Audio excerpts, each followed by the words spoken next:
바울로 변화시키는 일에 하나님께서 첫 번째로 사용하신 사람이 어제 말씀을 보았던 대로 스데반이었습니다.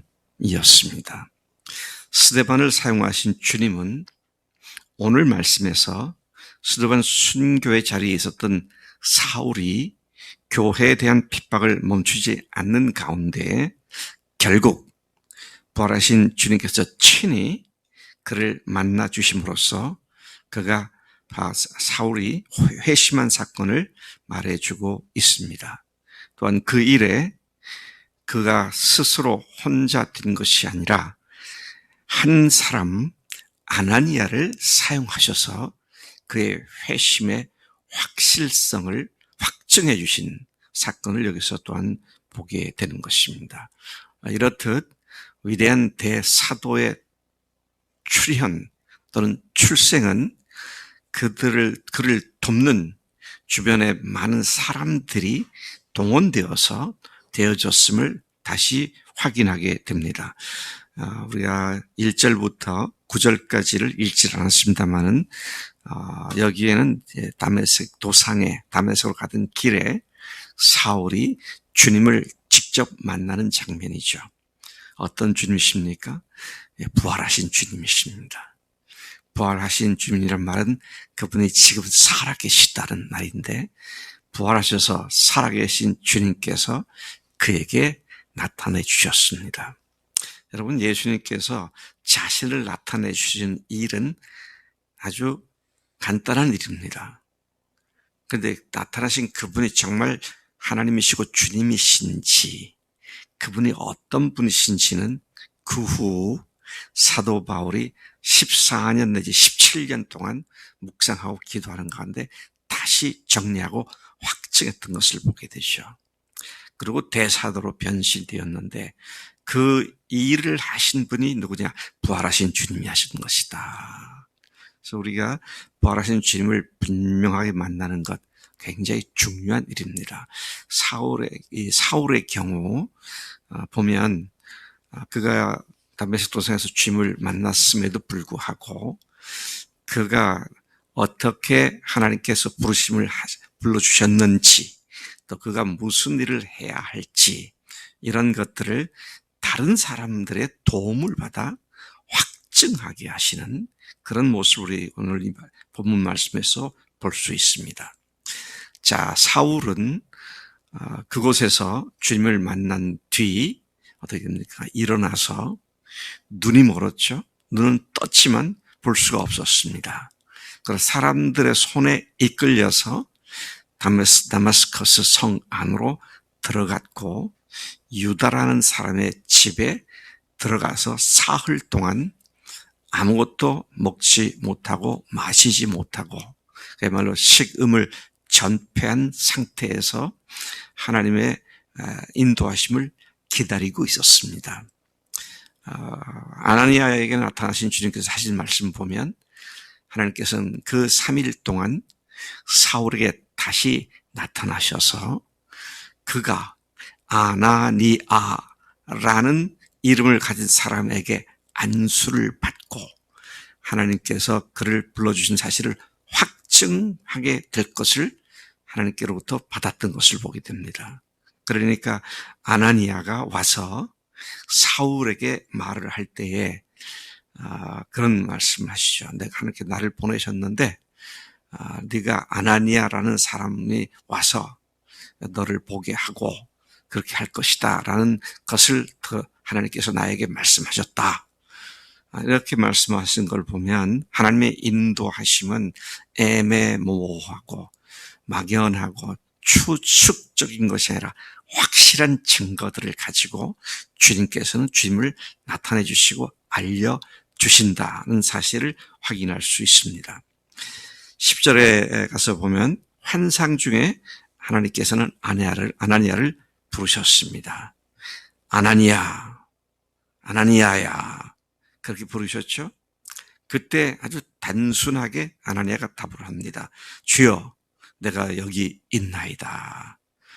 주님께서 우리를 부르실 때에는 우리도 이렇게 답해야 마땅한 줄로 믿습니다. 여기 제가 있으니 무슨 말씀이든지 듣겠습니다. 말씀해 주십시오. 그런 태도죠. 그럴 때 주님은 우리에게 말씀하실 수 있고 우리를 사용하실 수 있습니다. 사도행전 22장 12절에 따르면 이 아나니아에 대한 언급이 다시 나오는데요. 그는 율법에 따라 경건한 사람으로서 거기 사는 모든 유대인들에게 칭찬을 듣는 사람이었다. 그렇게 말을 합니다. 그냥 아무나 부르신 것이 아니고요. 경건한 사람, 모든 유대인들에게 칭찬 듣는 사람, 본이 되는 사람, 모델이 될 수 있는 사람을 주님께서 부르셨습니다. 자, 그렇게 나타나신 주님께서 뭐라고 말씀하십니까? 일어나 직가라 하는 거리에 있는 유다 집에 가서 다소 사람 사울이라는 사람을 찾으라. 그가 기도하는 중이다.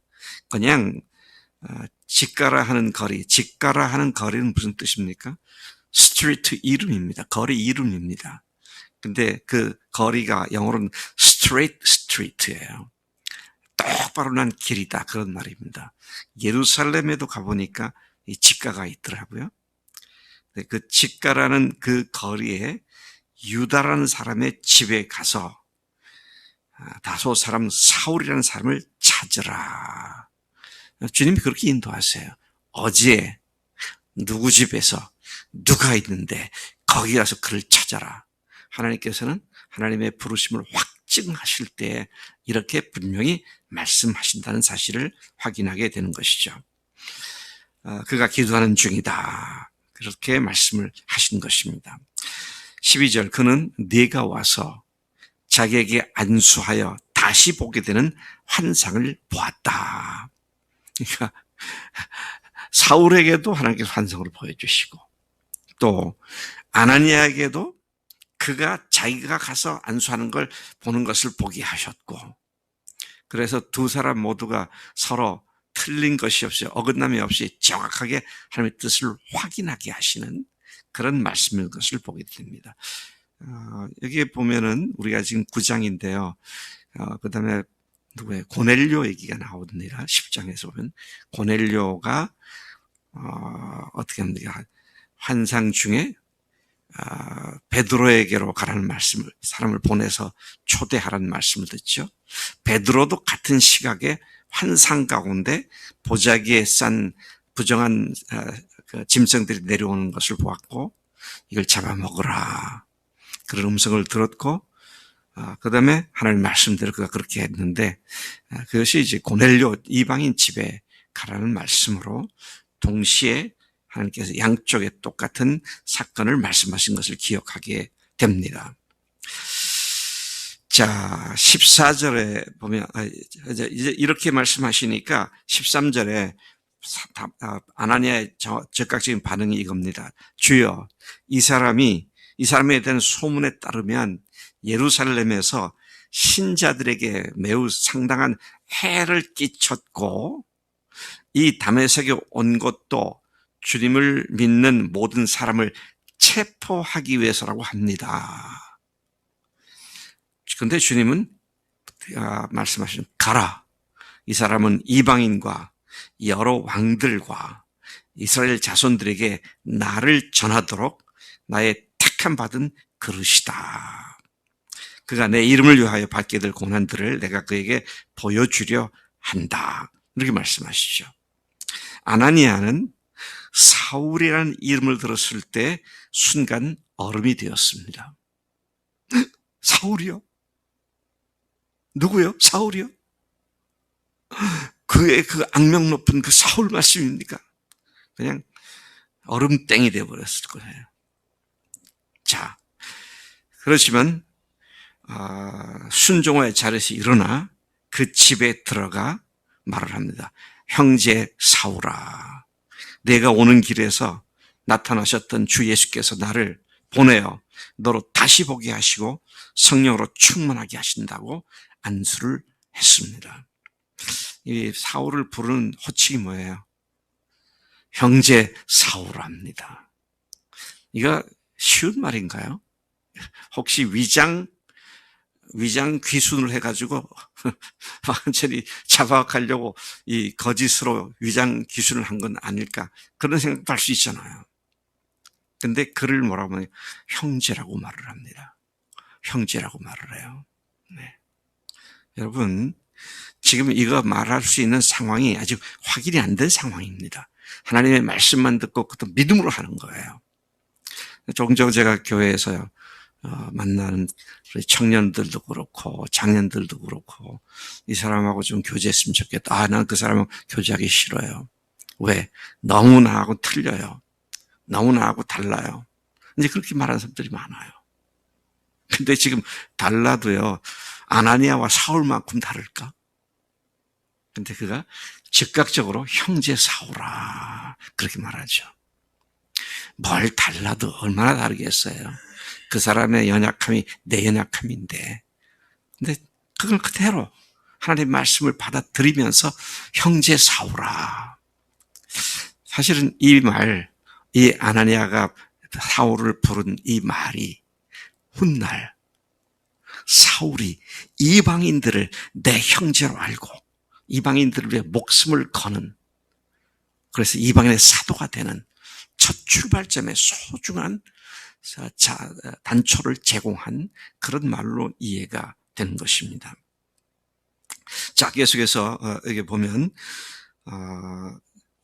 형제 사울아, 내가 오는 길에서 나타나셨던 주 예수께서, 네가 만난 그 예수께서 나를 보내어 너로 다시 보게 하시고 성령으로 충만하게 하신다고 그에게 안수했습니다. 그러자 18절에 그 즉시 사울의 눈에서 비늘 같은 것이 벗어져 다시 보게 되어 일어나 침례를 받고 음식을 먹음에 강건하여 졌더라. 그렇게 말씀하고 있습니다. 아나니아는 성경 이 장면에서만 등장을 합니다.